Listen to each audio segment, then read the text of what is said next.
La Serbie continue d'être secouée par de grandes manifestations un an après l'effondrement tragique d'un auvent à la gare de Novi Sad le 1er novembre 2024 qui a fait 16 morts. Ainsi, des manifestants se sont rassemblés devant le Parlement serbe hier 2 novembre. Comme l'a noté le président Vučić, qui a déjà évoqué plusieurs tentatives de coup d'État avortées, une ingérence extérieure semble en cause.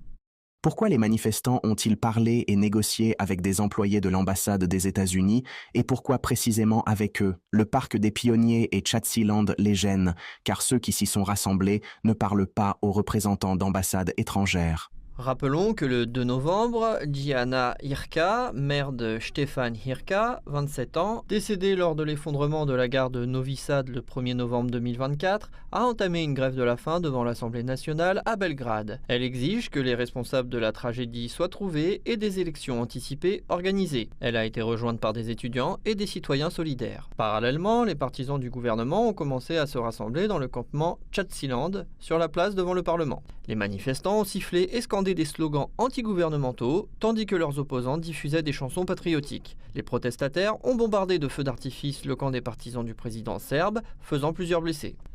Les manifestants qui se sont rassemblés ce soir devant le parc des Pionniers avec l'intention de provoquer des affrontements, un bain de sang et un conflit fratricide ont mis le feu à l'une des tentes en lançant des fumigènes, blessant plusieurs personnes. Les manifestations des étudiants serbes et de l'opposition ont commencé à l'automne 2024 après l'effondrement d'un auvent à la gare de Novi Sad. Les affrontements les plus importants entre les manifestants et les forces de l'ordre ont eu lieu en mars et juin 2025. La situation dans les villes s'est intensifiée à la mi-août lorsque les manifestants se sont heurtés ouvertement à la police et ont bloqué les routes pendant les soirées et les nuits. Les autorités ont condamné la violence et appelé à un apaisement des tensions.